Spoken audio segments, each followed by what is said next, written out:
I'm Logan Crawford, and right now on Spotlight, Election Day was 3 days ago, but we still don't know who's in charge of the Congress. We don't know who's in charge of the Senate.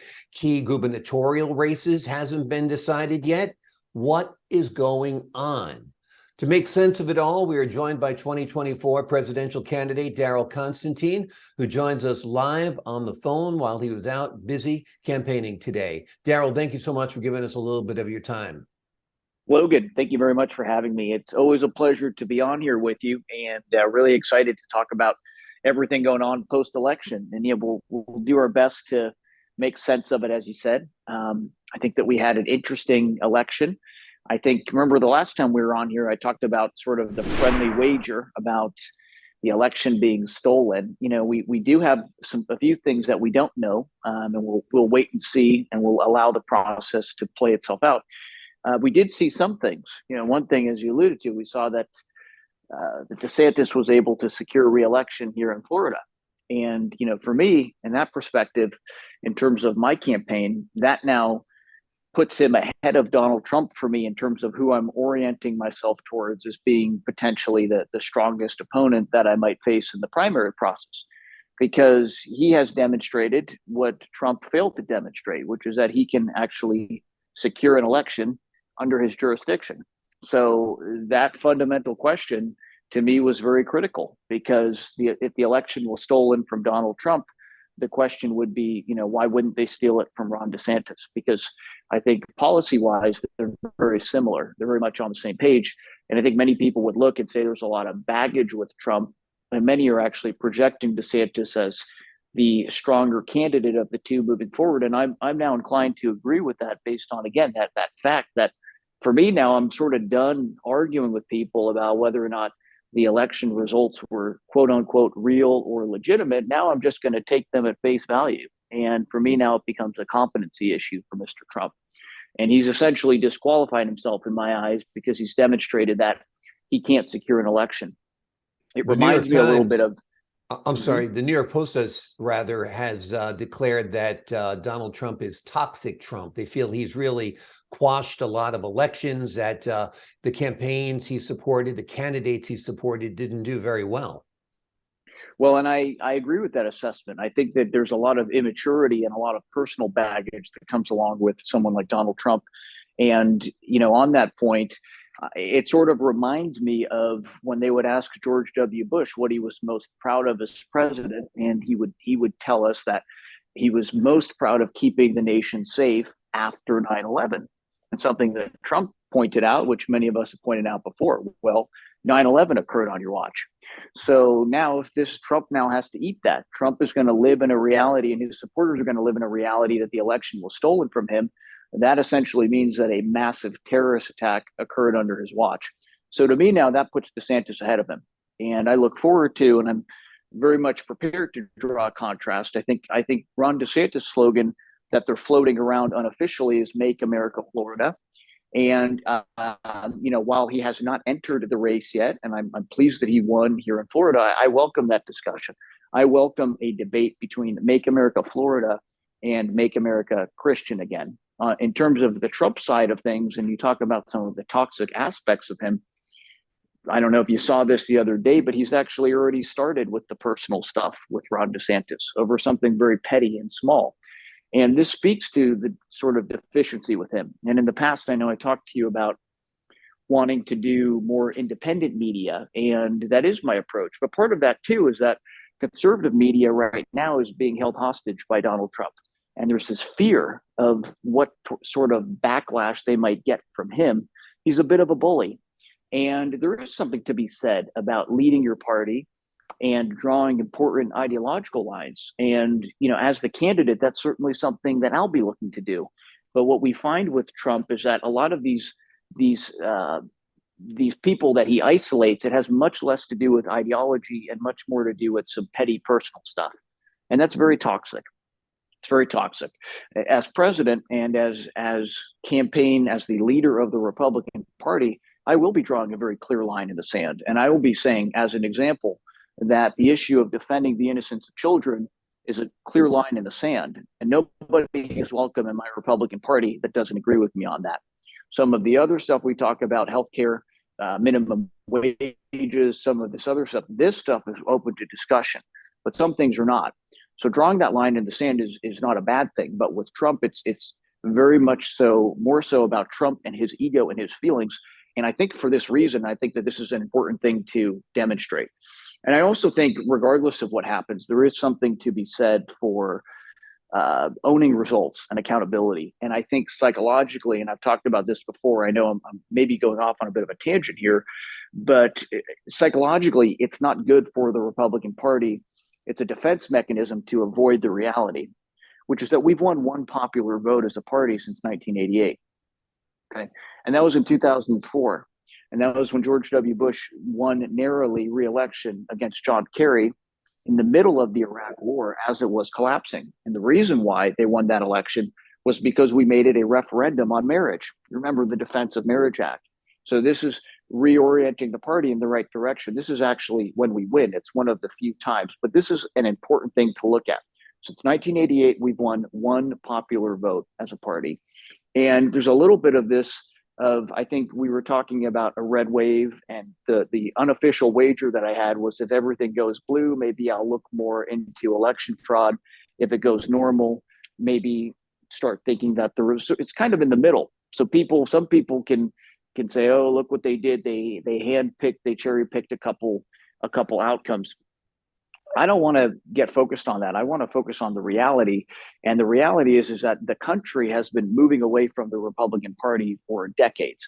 And it's going to continue to happen until we change our mindset away from being defensive minded into being an offensive minded movement. We are constantly playing defense. And one of the interesting things that you'll hear, the sort of swamp mentality and the deep state, and this concept that both sides are in on it together. I don't really prescribe to that. I do think that there is something to be said about some of these elite families, and there is a little bit of a country club environment where there is some shaking of hands that occurs. But ideologically, the parties do want very different things. But the fact that it can appear this way to the American people, what that really speaks to is, it speaks to how weak the Republicans are. Because the Republicans are always playing defense. So they're always losing ground.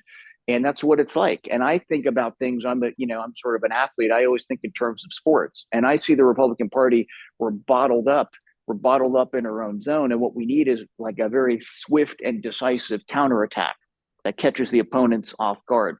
And this is the mindset that we need to be looking at. We have to accept this reality instead of hiding into a psychological mechanism, which is what we have with Trump. And now this continuation of this conversation about elections being stolen and questioning the legitimacy of the electoral process. And I don't want to give all of that to Donald Trump, because let's also remember Hillary Clinton, this had been sort of escalating. And, the way that she handled losing the election, she did not come out that night. She did not concede that night. And that was very disrespectful. And that was actually historic. And we didn't talk about that. But certainly we saw with Trump now an escalation for that. And now the Trump model and the Trump worldview, which the party has to break out of, is basically a self-fulfilling prophecy of failure. Because we have a guy who is losing, and the losing is going to continue. And then the narrative about elections being stolen, where this leads to civil war. And both sides are moving towards it, and both sides are taking steps towards it. But that's where that mindset goes. We keep sending a guy back. We're going to send a guy back who couldn't secure it when he was sitting there, and we're going to send him there to take it back again. And I think that there was a little bit of error, because the Biden administration has been such a disaster. And I think there was a lot of excitement about Republicans that we were going to throw the bums out, right? And that didn't really happen. We did well, but I think in terms of having that type of wave, we underperformed. And I think that this is actually a good opportunity for Republicans to look in the mirror.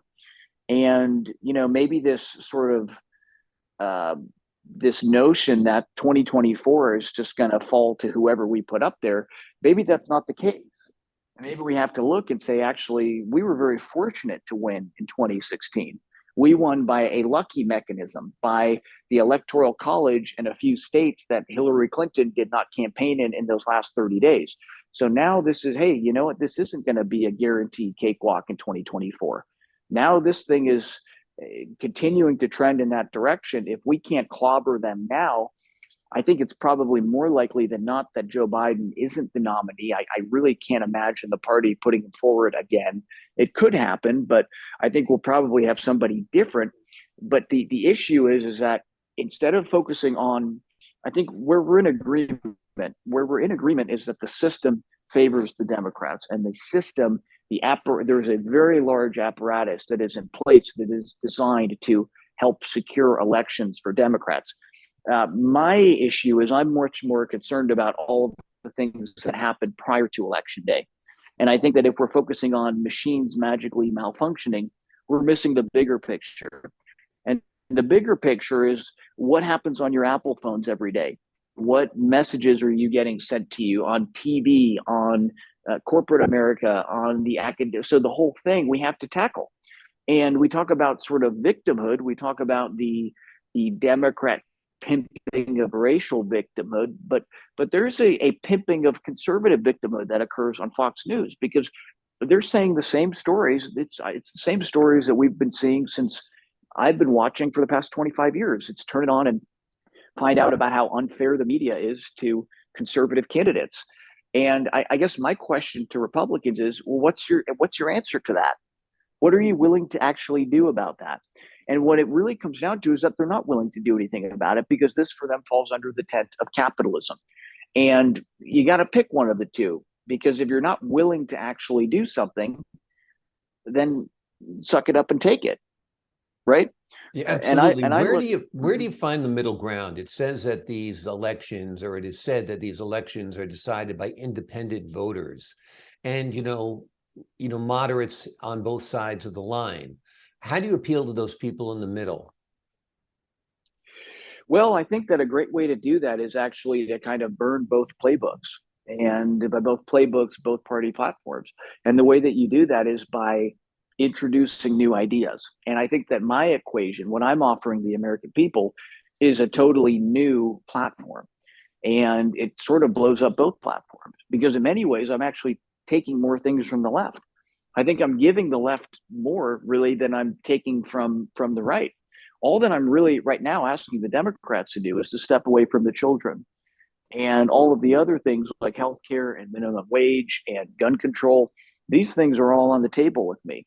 So we have a lot of stagnation right now, and we have two sides. We have gridlock because we have two sides that have a very limited ideological scope and a sort of small list of items that they're very entrenched upon.